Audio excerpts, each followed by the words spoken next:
So, I mean, things. That's what I want to talk about. Things. I don't know how much have I talked about materialism and what I feel like materialism is. All right, so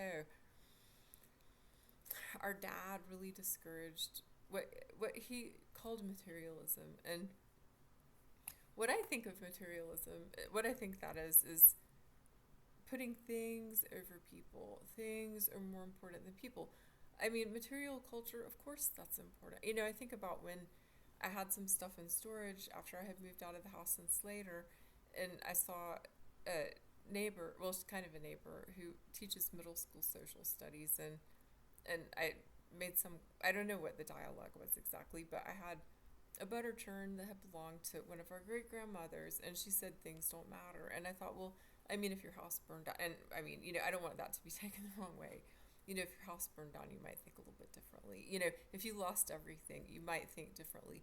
I mean, of course, losing people, that's much worse than losing things, of course. But, we had a firehouse burned when I was a young child, the day before I turned 8. The house burned down and we were not there, and there was only one door to go in and out of the house, and everything burned up. And our dad was cleaning the floors there, and he had mineral spirits in a glass jar, and I guess the sun like got on it. I mean, dad knew enough chemistry. I know he didn't do that on purpose.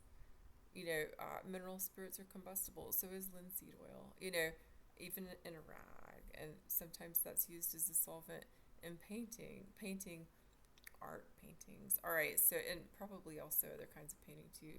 I don't know much about using oils on houses, but so the house burned down, and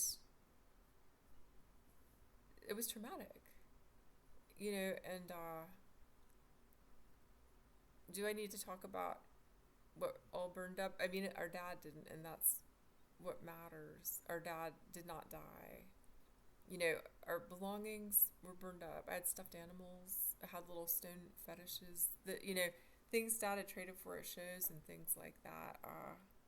Our clothes burned up. We got hand-me-downs from people who lived in the town, and there were things in storage out in Colorado where we had lived before, and yeah, I mean, and there's nothing wrong with wearing hand-me-downs, of course not. I mean, I want to ask who doesn't wear hand-me-downs. I want to ask who doesn't wear used clothes. That's just because that's normal to me. There were some years when I was young where, you know, my grandmother would take me shopping for clothes, and that was just, I loved clothes and getting new clothes, and they were always on sale, but I really liked getting new clothes, and I grew out of that. I mean, I do have quite a collection of t-shirts, hoodies, sweatshirts, but as far as, I mean, thrifting, that, I mean, some of us just do that. That's what we do. And there's nothing wrong with that. When people make fun of you for that, I mean, wow. That's a materialistic person. All right, but yeah, I remember, my ex John's mother making some comment about that being dead people's clothes, and it's like, wow, I mean, you're just go back to drinking your bottle of wine, and why don't you get another and just you know pass out drunk, and just maybe that'll, I mean, well, materialism, um dad was dad was a painter. I mean, he also did little sculptures and some things. He also was inventive and tried, I shouldn't say tried to make, he made some kind of apparatus for staining picture frame molding, um and there were other things he did. Like, he took apart a printing press and he put it back together to do um color printing, and uh yeah, I mean, none of that, I guess, was good enough for, our other parent. And I mean, did he want children in the first place? You know, I've said it before, maybe not. Some people are pretty easygoing like that, I guess. But materialism, I mean, we're physical, we have bodies. Our bodies need to be safe enough, I mean, we also need that psychologically and emotionally, but safe, healthy, there are some basic things. People like to wear different things. People have different feelings about of comfort with, I mean, plenty of things. Would I want to put on a bikini and go to the beach? I mean, probably not. I would probably wear a pair of guys' trunks and, and maybe a t-shirt, something like that, or, whatever, So I'm saying everyone's a little bit different like that, but I think about when people think things are more important than people. And again, Dad would go to shows, he would trade prints for different things. So we had, handcrafted stuff, and I think I've shown this before.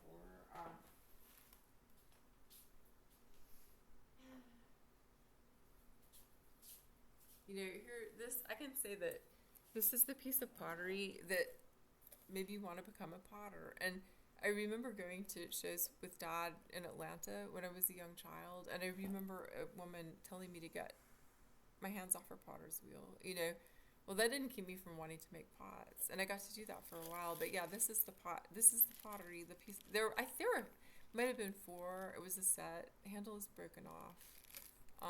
This is a beautiful piece of stoneware, and yeah, I mean, I think that looks like it might be a barium glaze.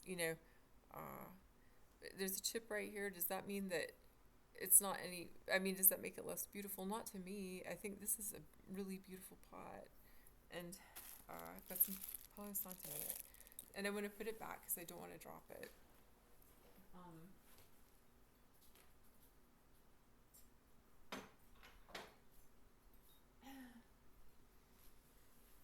But yeah, I mean, Dad traded, it was things people made that people put their energy, their attention into, their heart into, I remember leather belts with little stamps, with like acorns, like where you'd take a metal thing and hammer, there were things like that. I remember in Atlanta a little painted pendant, and maybe it burned up in the fire, stuffed animals. There was a woman named Miss Noah. I don't know her real name, but she made stuffed animals. I don't think that was her last name, but she made stuffed animals, and Dad would trade for stuffed animals for us. And I had a teddy bear that I slept with for years, and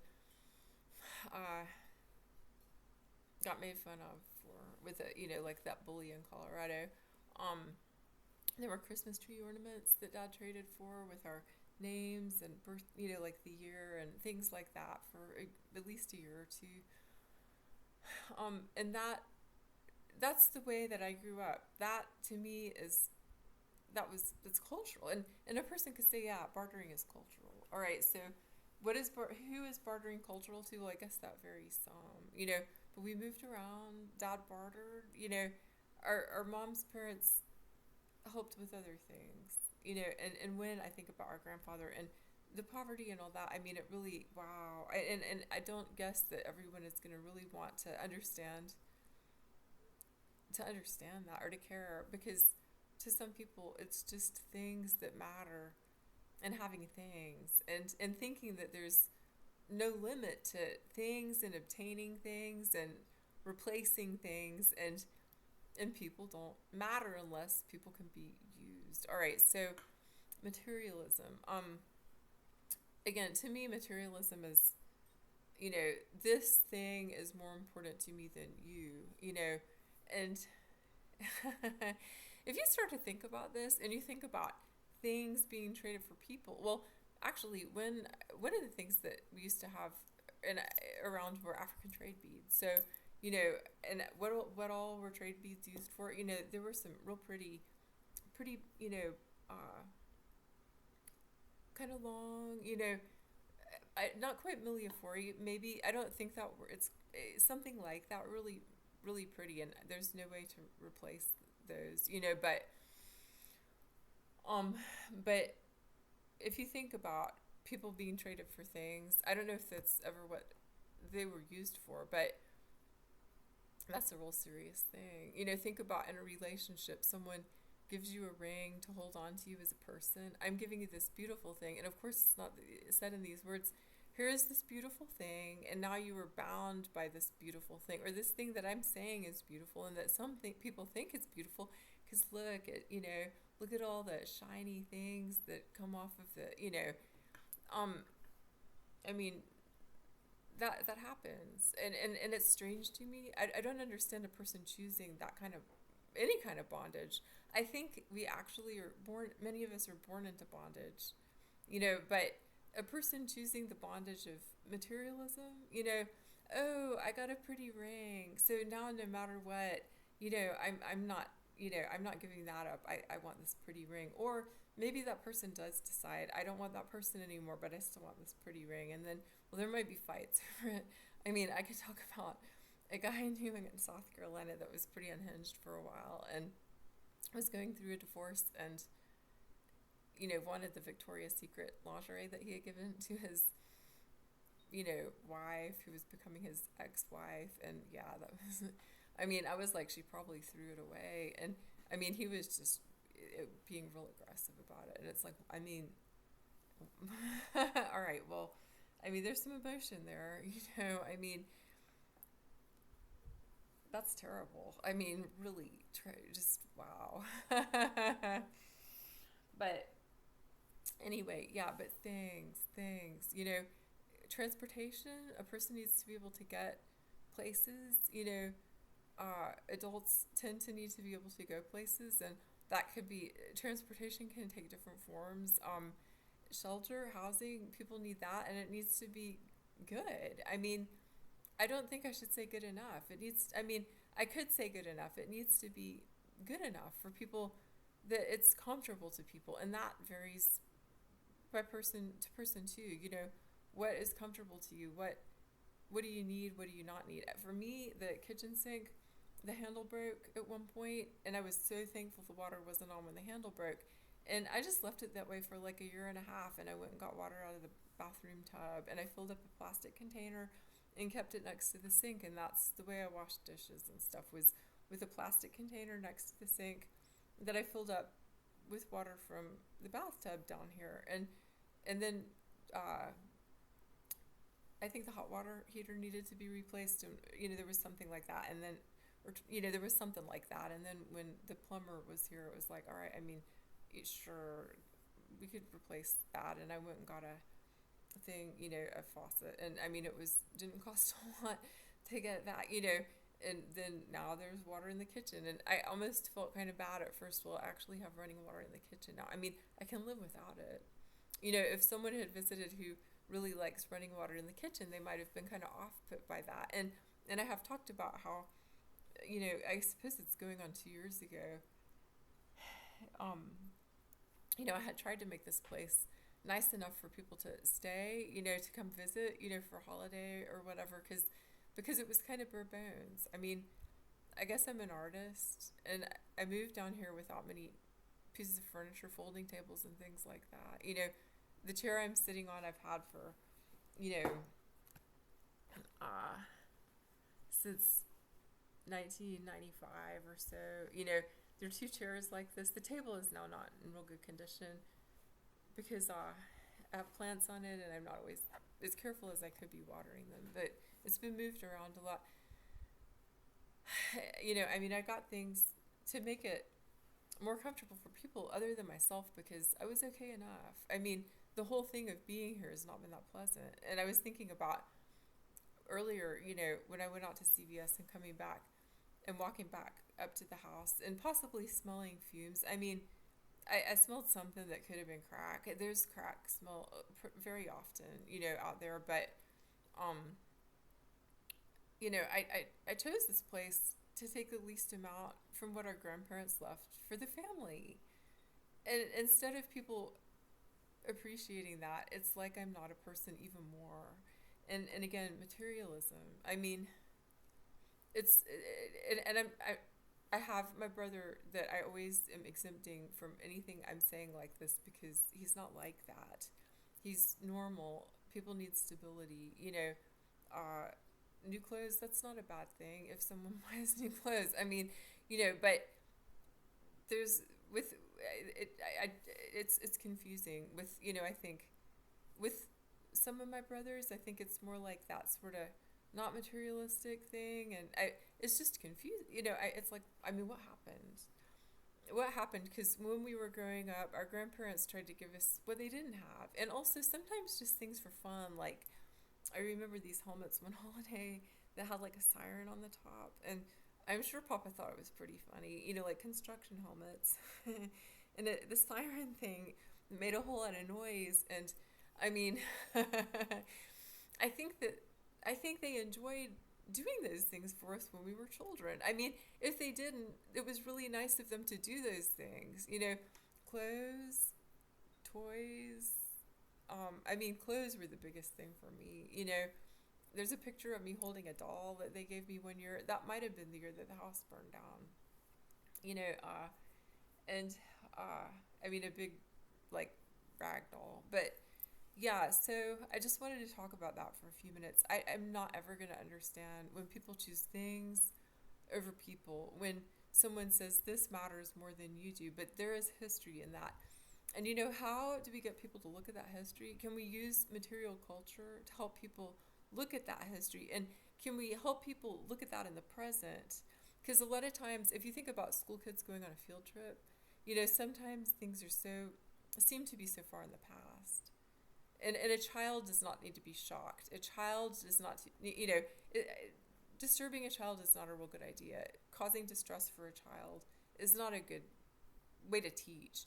But with adults, how do some of us help teach history to adults that are kind of caught in that kind of materialism where things matter more than people?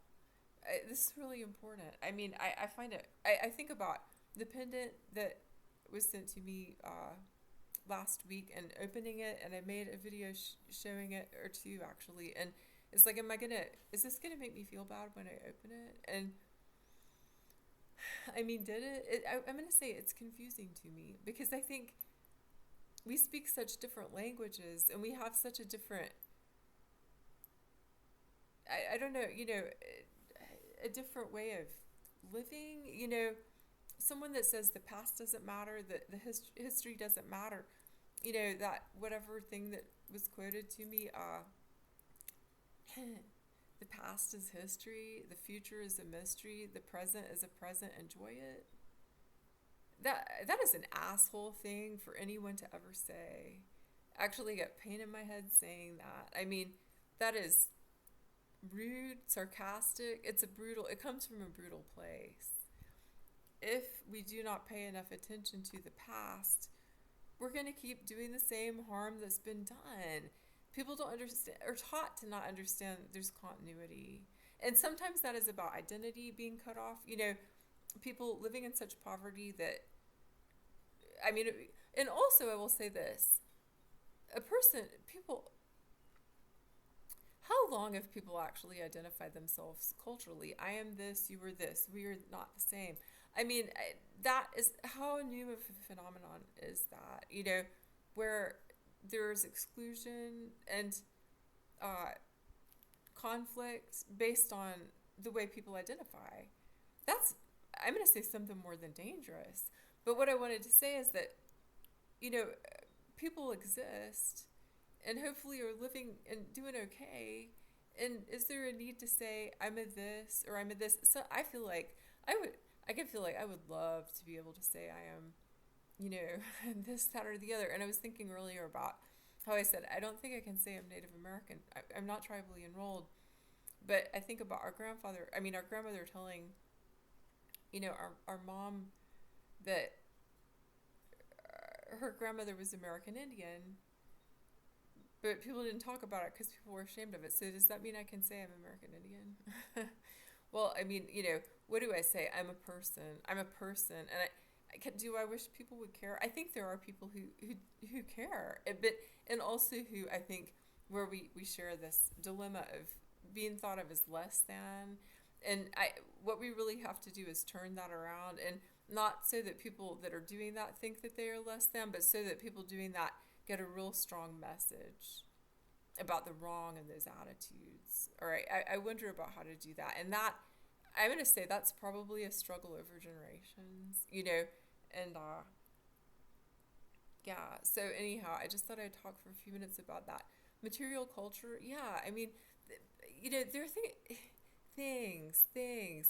It isn't that things don't matter, and that's not, that's like another of these bad jokes that's been coming to mind today.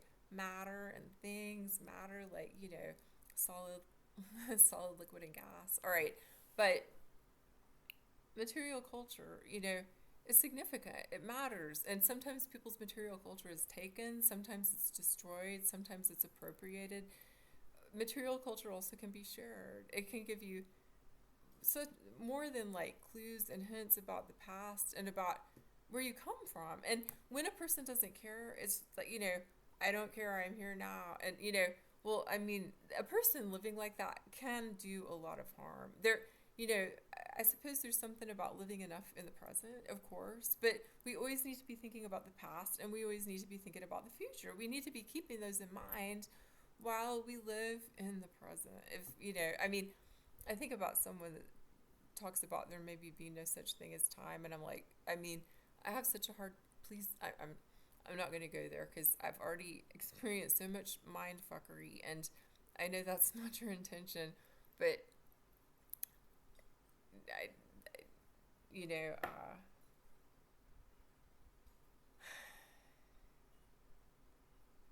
it's important to not at least ignore the idea of time. All right, maybe time is an idea, but anyhow, so just a few words. I kind of wanted to talk about that because, when I use the word materialism, if I'm writing or if I'm talking, I kind of wanted to clarify the way that I think about that.